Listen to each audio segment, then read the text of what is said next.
Hey, my name is TATNAI, and I am the main guy that's supposed to stop this temple being rebuilt. And anyways, so I want you all to get one thing right. My name's very important to me. TATNAI. I'm in the book of Ezra 4 times. Some of the guys that tried to stop the temple with the early tactics didn't even get their name mentioned. I'm an important guy, TATNAI. Don't forget me. So, okay. So here's some of the, you know the most important guy in a boxing match. That's the last fight. If you do pay-per-view, which I never do, I never have enough money, but if you do pay-per-view, you got to stay up. It's about 11 o'clock when the big boys brawl. So that was me. They were saving me to finally stop the thing if the early guys couldn't get this thing knocked. So here was the early tactics. These guys didn't even get named even, the early fights. These were the lightweights. But in Ezra 4:2, it says, some of my guys on my side said to Zerubbabel, "Let us build with you, for we seek your God." And I don't know how long it took them, probably about 30 seconds. Zerubbabel came back, chapter 4, verse 3. "You have nothing to do with us. We will build." So, you see, I have a pretty good idea. Zerubbabel probably read the story of Joshua, where the Gibeonites tried to pull the same thing. So we couldn't get away with it the second time. You see, so remember the Gibeonites, they had old moldy bread, old worn out shoes. They said, "There's no conflict. You can make an alliance with us. We're from way far on the other side of the mountain." And so without praying about it first, of course, they made an alliance, and then they had to sort of pay a price for that later on. They had to go to battle because they had sworn they would have each other's back going forward, thinking there was no conflict of interest. Well, Zerubbabel knew these guys were their enemies. These were the ones the Samaritans had backfilled into the land while they were in captivity, and they weren't about to let this temple go on and let Israel take a hold again. So that's round one. We're going to tell this from a point of view of a Bible story and a boxing match also, round by round. All right, here we go. Don't forget I'm TATNAI, by the way. Ezra 4:4. "The people of the land weakened the hands of Judah and troubled the building." How would they do that? Okay, so they apparently interrupted the supply lines. They troubled the building, weakened the hands of Judah. So it was something material. It wasn't that they laughed at them and discouraged them. I think we'll see some of those tactics. Obviously all this is Satan working behind the scenes to stop the work of God. But we'll see Satan using laughter and ridicule and all that in the book of Nehemiah, but he saves that for when this doesn't work out. If we could stop the temple, we wouldn't have to worry about rebuilding the walls, would we? So anyway, this isn't me yet. I'm not in the picture. It's not the time for the heavyweight fight yet, but these are the guys before me trying to stop this temple.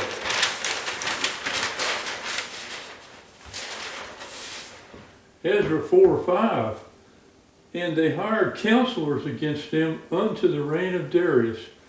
So the first king of Persia during this whole effort was Cyrus. And anyway, during the whole time Cyrus was in, they hired counselors against them under the reign of Darius. So what the counselors are going to do? They're going to keep writing letters, questioning. And this book of Ezra is wonderful. It records the letters of the enemy and the accusations they made, and it records the answers. And one of their letters was successful. They actually got a stop work order, but that's later on. That's not now. That's after the temple was built. But the earlier letters they wrote during the whole reign of Darius no, during the whole reign of Cyrus, 16 years unto the reign of Darius. They continually wrote letters, also counselors, gossip mill. There's no doubt in my mind they were always spreading bad talk, negative things. Watch out for these guys back in the land again. They're bad people.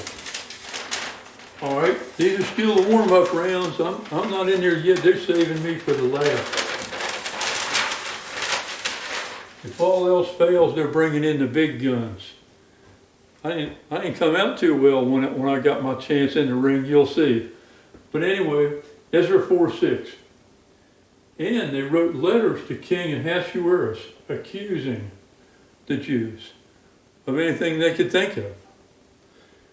Oh, they're not going to pay taxes. If you let them build that temple, they're not going to pay taxes. They're not going to do this and that and the other. Well, we know who from the New Testament, we know who accuses the brethren, don't we? So this is all the work of Satan opposing the work of God.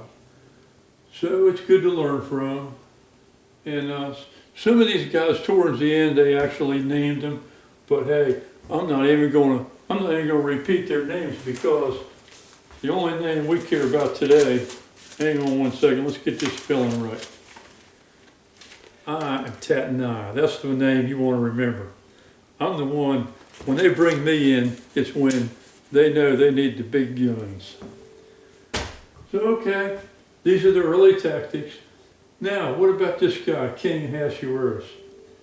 I tell you, of all the kings, I mean, speaking from our point of view, the powers of darkness, from all the kings, Cyrus, Darius, there was Artaxerxes I, Artaxerxes II. From all them, this Ahasuerus guy, man, we thought we had our boy. I mean, drunk, carnal, we thought we had him. You know, as far as we were concerned, we could have pretty well probably got this temple thing just squashed when we had our boy in there, Ahasuerus. But then he was such a drunk. Then he tried to get his queen Vashti to come up there and parade around in front of his drunken friends, and she wouldn't do it. So then next he said, "Well, I'll teach everybody a lesson. We'll have this beauty contest, and then I'll get to pick the prettiest one. She'll be my new wife. That'll teach all the women in the land a lesson, not to ever disobey their husbands." Well, it was going great. We had our guy, a good old drunk boy, carnal, and but I tell you, he picked this Jewish gal. She must have been beautiful, because she won the whole thing. And wouldn't you know, she was a Jew, and she was a godly woman, and she had influence on him. And well, you know that expression about who wears the pants in the family? We don't want to use that here. We don't want to apply that to King Ahasuerus, but either she wore the pants in the family, or he got saved. From the point of view of powers of darkness speaking, we don't like that idea of anybody getting saved and turning their life around. But anyway, he was useless to us after that. Queen Esther got in, forget it. But we wrote him letters, and it's interesting, in this book of Ezra, all the letters that we wrote, our side wrote, darkness, and the responses, almost all the responses are there, recorded. It's a great book of history and everything, but they didn't even record the letters that went to this guy or the responses, because once he married Ezra, I think the guy got saved. And of course, they're no good to us once somebody gets born again. We're done. We can't really use them if they're washed in the blood. Now you see, there's no more scriptures here. There's no more of these predecessors. That's because it's about time for, I hate to say it, but this guy Haggai is going to tell the rest of the story, and you'll understand why. And you know, we're going to score this thing round for round, like they do in real boxing. They got more than one judge, and they make the judges put their score in there a round at a time. So at the very end, let's say if I'm winning the fight, they can't say, oh, we're giving the whole fight to TATNAI because he was overwhelming his guy in the last round. You have to put your vote in there after round by round so that it's fair. You can't just be influenced by who won at the end. So anyway, unless of what? Okay, you boxing fans, unless in case of one thing, knockout. If you win by knockout, then scoring the rounds didn't matter. Well, we're going to score them. I'm going to put my scores in there round by round. I'll show you my scores. And HAGGAI is going to score it round by round. You'll see in a minute. He's going to tell the rest of the story. And I'm going to let him tell it because I'm embarrassed. I got knocked out. I'm toast. But they saved me for the last because I was the most important. I was the most dangerous weapon. I was the secret weapon that they had. But I got smashed. You'll see. HAGGAI is going to tell you all about it.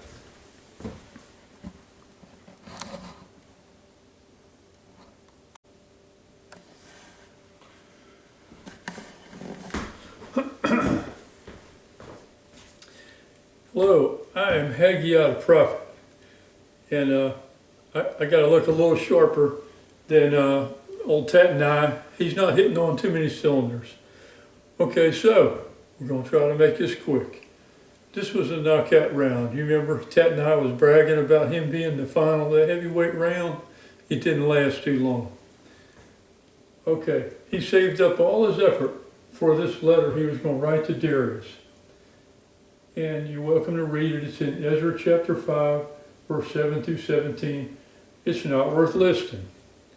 It's all about intimidation and different things. But anyway, he hoped that with a change of king, maybe he'd finally find a king that would take his side of the thing and stop the work on the temple, etc. Didn't work out too well for him.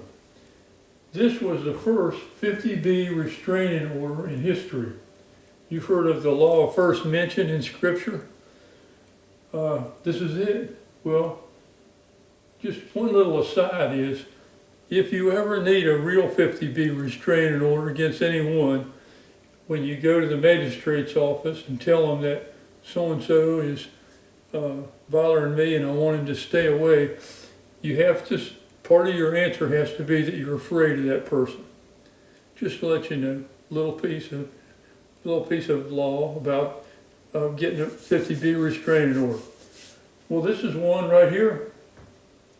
Ezra 6:6. TATNAI, governor beyond the river, he's the bad guy that gave the first part of the speech, ... and your friends, ... be ye far from thence. Don't you be near the work going on at that temple. And then in Ezra 6:8, another part of that knockout punch was, from now on, you will fund Israel's project with the taxes you collect. Oh my gosh, he went from trying to stop the work on the temple to now, out of the tax money he's been allowed to collect, he gets to fund it. And I'm not going to read it, but in Ezra 6:9, he also says, by the way, this is Darius's response to TATNAI's complaining letter.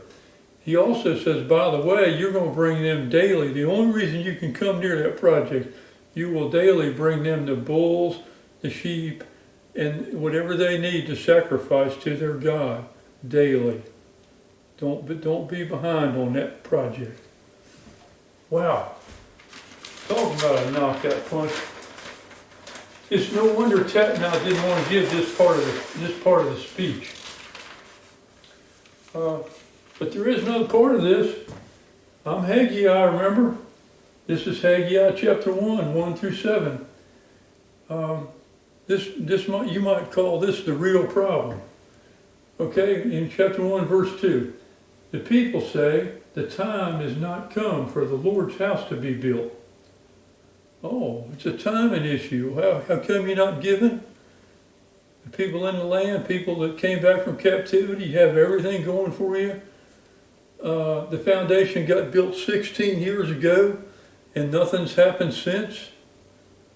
Oh, let's see. Are you going to blame it on the bad guys that are interrupting the supply chain out there around you, or they're spreading rumors around you? Well, that's fine. That might be. There's always going to be people spreading rumors about God's people. Always the enemy. There's always an enemy out there. They're not the problem. The problem is what? We always have an excuse not to give. The people say, oh, the time is not right for the Lord's house to be built. 16 years ago they laid a foundation and nothing since. Haggai's answer. Haggai's not going to, sometimes nice managers give people a compliment first, and then they say, but I have this small thing that you could improve on. Haggai doesn't do it that way. He answers with a question. Is it time for you to dwell in your sealed houses, and this house lie waste? Wow. And then after that, in chapter 1, verse 5, and it repeats in verse 7, consider your ways. And in between and all around verse 7, before verse 6, verse 8 and 9, he's talking about how, okay, you guys are keeping all your money to yourself. You're not giving to God's work a dime anymore, or you're not giving the portion that you should. And consider your ways. And the expression we have about somebody's money's burning a hole in their pocket. I bet you've heard it. Usually it's said about teenagers, maybe when they get paid on Friday, money's burning a hole in his pocket, or a week-to-week kind of person when they get their tax refund, how fast it goes away, and nothing to show for it sometimes. And that's because they're behind on everything else by the time they get their refund. Well, that's the way it was with them. They weren't managing their money. They had money. But then, look at this right here. Is it time for you to dwell in your sealed houses, and this house lie waste? Haggai was talking to them as if, what are you doing with these luxury suites? Because they had ceilings on their houses. All right, now, we're getting pretty close to home. I know some of us, we have security cameras, we have Ring doorbells, central air. Come on now.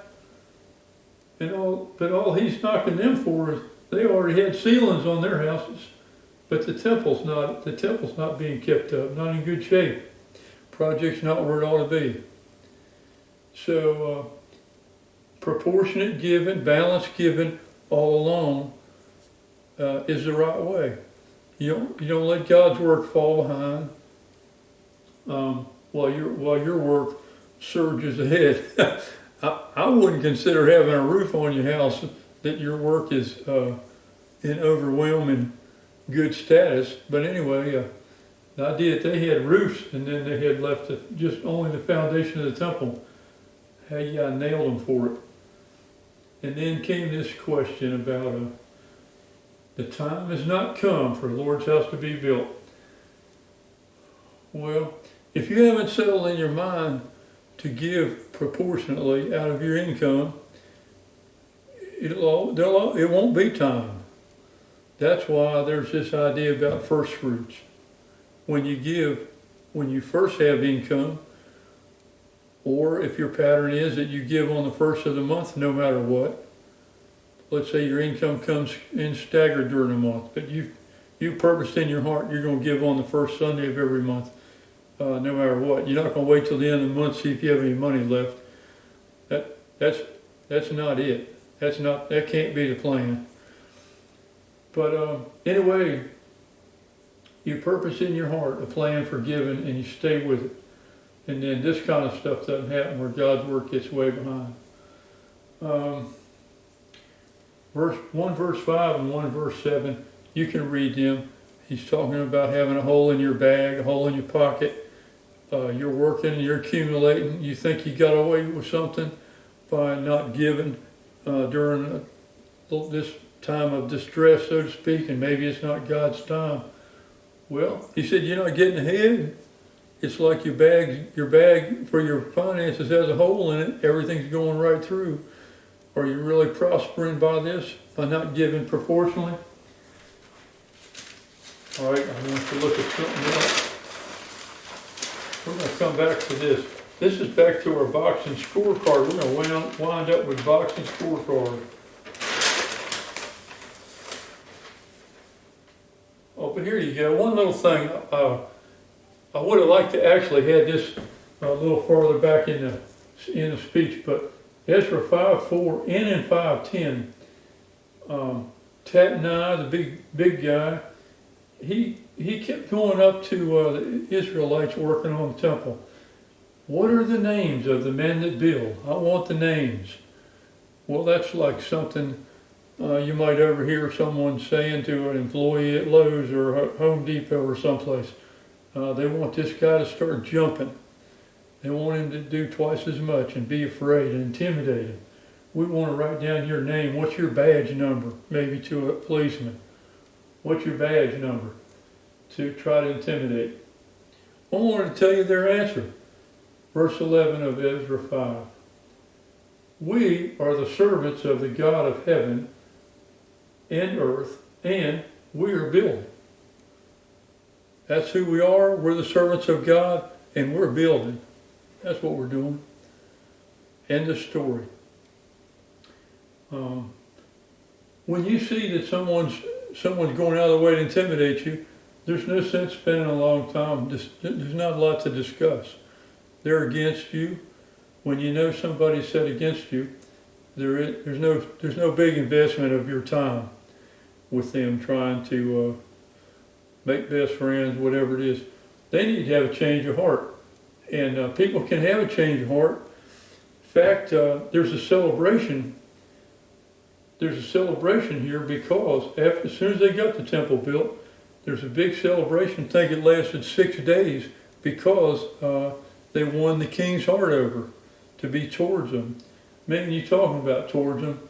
You got their former enemy bringing you the bulls and everything for the daily sacrifices, day by day.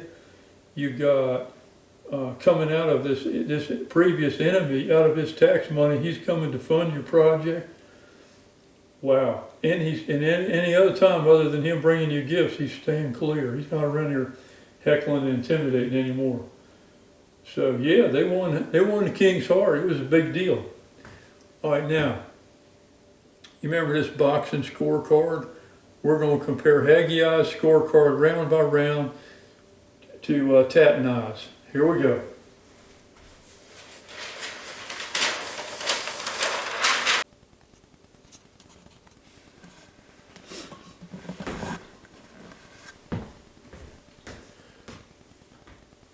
Hello, I am the prophet Haggai.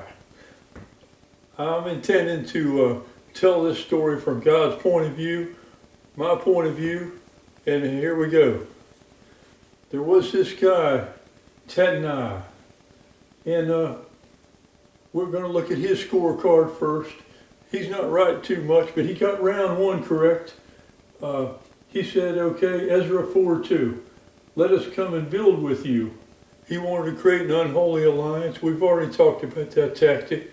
It goes back to the Gibeonites. Anyway, it was won by Zerubbabel and God's people. Even TATNAI agreed with that. Okay, he got round one correct. Now we're going to call rounds 2 through 8, 7 more rounds. And we're considering all these rounds equal to a year that the temple project was on hold. So we're going to say, okay, 7 rounds. TATNAI thought, because of Ezra 4:4, the people of the land, that's TATNAI's crowd, weakened the hands of the builders. They held up the supply lines. They didn't let everything come through to the project on time. Oh, he thinks he won by the power of the darkness because they had this tactic. Satan's always got tactics, but we're gonna look at it from God's perspective over here in just a minute. So TATNAI think they won rounds 2 through 8, 7 more rounds. TATNAI's scorecards, round 9 through 16. Ezra 4 verse 5. They hired counselors against God's people. Parenthesis, rumor mill. Oh, okay. They think they won that by the power of the darkness because they had a little tactic going on the side. There's always a rumor mill. There's always, and people don't know it. Sometimes it's God's people calling each other home, talking about a third person. When really, if you have a question for Joe Blow, call Joe Blow. Say, friend, brother, I got a question for you. Please help me out. Let me know how can I pray for you, but help me out. And don't call anybody else then with his answer, unless you're calling somebody else to stop the rumor. If you've already called Joe Blow and found out that, hey, the reason I'm doing this is X, Y, Z, and then someone else says, well, I think Joe Blow's up to no good. If you've already talked to Joe Blow, you can kill it right there. Say, no, I talked to Joe. I'm glad you mentioned I talked to Joe. I'd like to stop that line of thinking right now. The reason he's doing it is X, Y, Z. And you really should have called him yourself first instead of telling me what you thought he was up to. So the rumor mill's always there. They thought they thought they won 7 more rounds there because there was 16 years the temple project sat there with weeds growing up around the foundation. Okay, I hope y'all can see this. It's in the bottom of the window, I think. Round 17. We're going to the book of Haggai, verse 1 through 7. God's people were encouraged to give again. Haggai got them motivated to start giving again. Won by knockout. God's people won by knockout. Zerubbabel and God's people won by knockout. TATNAI is toast. So when that happened, you know in boxing when that happens when there's a knockout, it doesn't matter what round it's in. All the other scorecards about who won the previous rounds really don't even matter. But we're going to look at them for a review. Now that's TATNAI's point of view. So they thought because they had tactics that they won these 16 rounds when the temple project sat still. All right. I'm Haggai. I got the scorecard. I got the true scorecard from God's point of view. Round 1. Zerubbabel and God's people won. They wanted to create an unholy alliance and come and build with us. Well, we already know from Joshua chapter 9 what happened when the Gibeonites, they pulled it over on us once and they got us. They made a pact with them without praying first with the enemy, without praying first. They had on old shoes, moldy bread. They said they were brand new shoes and brand new bread when they started out. That they were from way far, and they were from just over top of the hill. So they made unholy alliance once, but they didn't get us this time. Here's what really happened in rounds 2 through 8. Oh, I'm looking at Haggai 1 through 7 again. God's people redirected God's portion to themselves. That was the problem. So, yeah, the temple sat there for those 7 years doing nothing. It wasn't won. We're not going to give Satan credit for that and his merchant guy, TATNAI. It was won by the old nature. I'm Haggai. I can tell you, your old nature is the worst problem you have.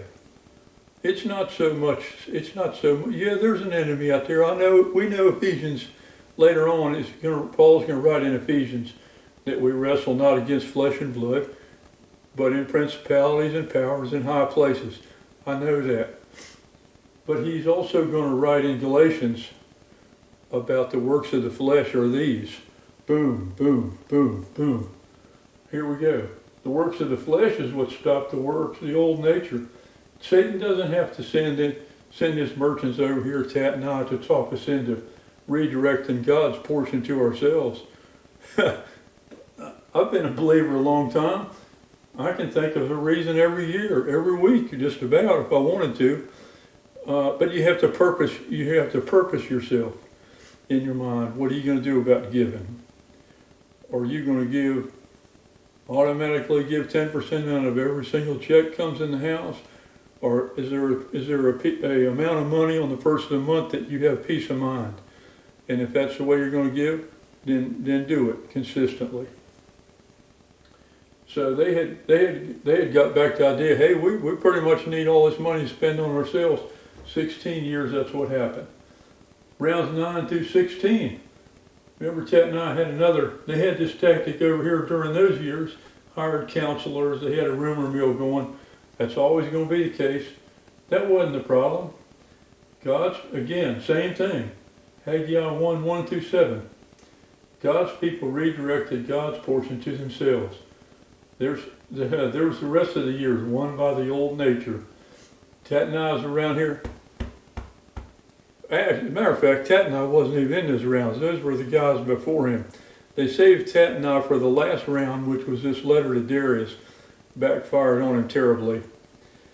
In fact, Darius, you remember Darius, made him start bringing the lambs and the sheep for the offering daily to Zerubbabel and them so they could work on the temple without having to stop and go round up the sheep and have to spend any of their money on the sacrifices to please God.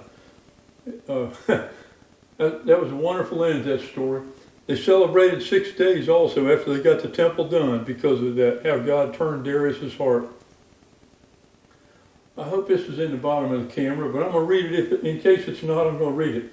Round 17. That's the only one that TATNAI got right on his scorecard. He knew that once God's people were encouraged to give the proper portion back to God's work, that he got knocked out. And he did. The temple got finished in a year and a half. Once God's people got given proportionally like they should. And I'm HAGGAI, and I'm telling you God's point of view. Round 17, even TATNAI got that right. God's people were encouraged to give. We won it by knockout. Meaning all these other rounds didn't matter. But you always, in sports, you always review the wins and the losses and how did they get ahead during the early part of the game, even though we won at the end. You always want to review that. So what we were really fighting is the old nature. The old nature. For 16 years, the Bible sat empty. It didn't matter over here that they weakened the hands of the builders and interrupted the supply chain. There was no demand. We weren't buying any lumber. We weren't buying any roofing materials for the temple. All it was a foundation.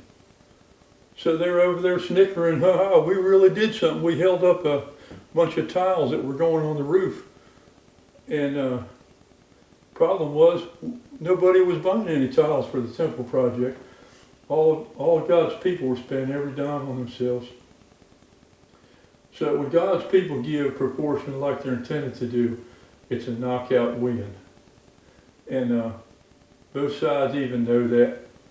Now we're going to go to wide angle for a second. I want to show you, we've got 2 characters I want to introduce. Well, we've been talking about them, but I'm going to introduce them.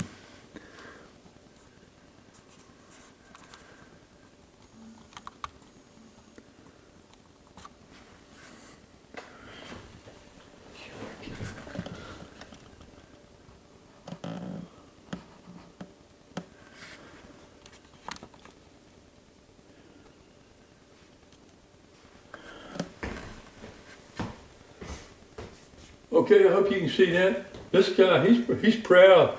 Satan's people are always proud and they're always braggers. See that name tag, TATNAI?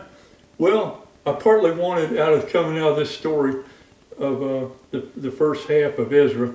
So I thought it might help us remember some of the bad guys. Like when we get to Nehemiah, when we get done, we're going to remember Sanballat and Tobiah because of what they do, and I hope it's because we teach it in that way so we can remember what Satan's up to. He's sending guys like this. They're losers. So anyway, but now this guy over here, this dude over here, here's the thing. This is Satan. He's not as big. You notice how he's not as big as he thinks he is. It's mostly bluff. It's mostly, do you remember there was a chart there about intimidation? He showed up at the building project. He said, I got a piece of paper and pencil. I want to know the names. Who's working on this wall? And the right answer for intimidation is what? They said, we're the people of God and we're working on, not the wall, the temple. We're the people of God and we're working on the temple. That's who we are. And he didn't like that answer. He wanted God's people to hang their heads and start mumbling like they were ashamed of who they were. We're not ashamed for God's people. But over here, I just want to show you something. This guy's not as smart as he thinks he is either. He tries these tactics over and over again. He tried this one right over here. Let us come and build with you because, and it said, because we worship your God also. Are you kidding? Look, he got all excited when he tried that one. Watch this. Oh, look at that. He's cooking now. He knew it worked with the Gibeonites. He said, surely it's going to work again. Didn't happen. He's not really as smart as he thinks he is. All these tactics over here, this was all foolishness. Over here, the rumor mill.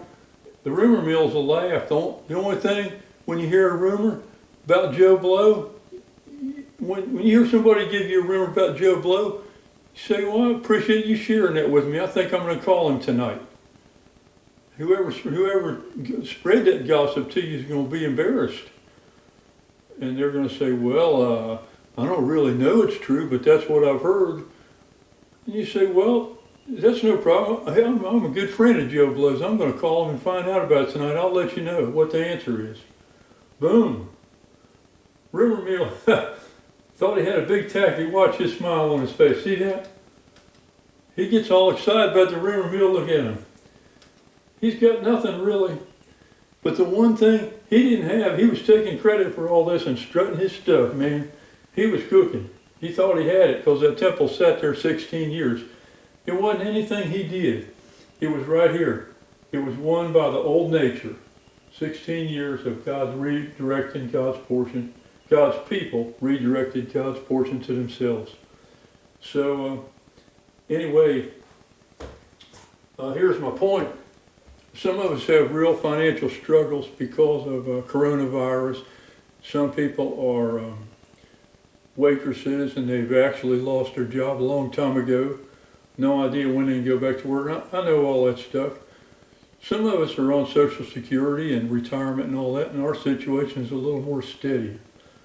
And I know the plate, nobody's passing the plate much anymore because we're not at church anymore in person. But we got this Reed's Baptist Church app, and it's real easy for some of us that aren't truly struggling to give a little extra right now. I think it's a great idea. I'm going to do it. I'm going to do it when I finish this video right now. I appreciate you all, and I hope somehow this made this story easy to remember. Bye.